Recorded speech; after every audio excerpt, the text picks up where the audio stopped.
various stories around the globe, such as the genocide in Gaza, political tensions in the Middle East and parts of Africa, climate change, and more, often stir a wide range of emotions in viewers watching across their screens. But what if you, the audience, could experience these events firsthand? Feel the tension, hear the cries, walk the streets through the power of technology.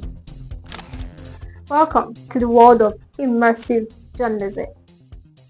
On the Genesis today, we explore this groundbreaking form of storytelling with Titilope Fadari, an international multimedia practitioner and award-winning journalist. Immersive journalism is an innovative style of news production that places the viewer at the heart of the story using technologies like virtual reality, 360-degree video, spatial audio, and interactive environments. But this isn't fiction or gaming. These are real-life events presented in a way that makes you feel like you're actually there. You can actually immerse yourself in an environment. For instance, say a story on refugee camps. You can feel it, you can be in the environment in quote, you can hear the sound, it's as if you're actually in the environment. That's how immersive journalism works. The term immersive journalism was formally introduced by Noni de la Peña, often referred to as the godmother of virtual reality. While the concept began taking shape in 2007, it gained prominence with her 2010 article and continued work alongside fellow innovators in the field.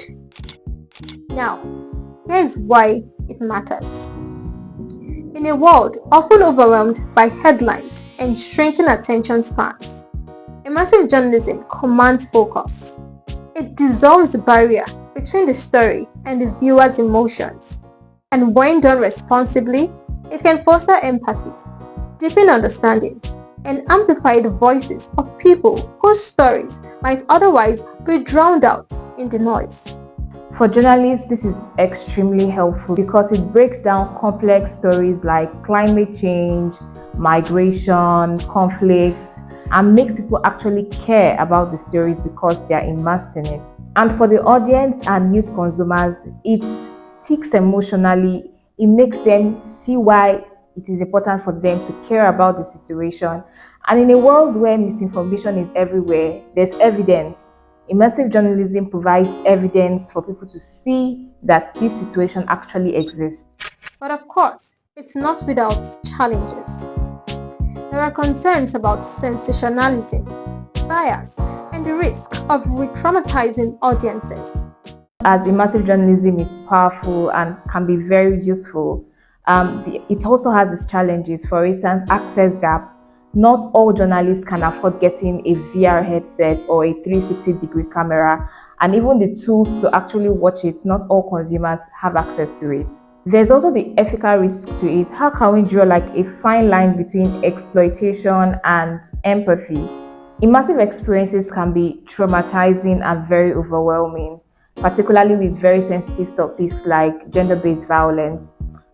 It's important that we design how we want to tell these stories and deliver them in the best possible ways.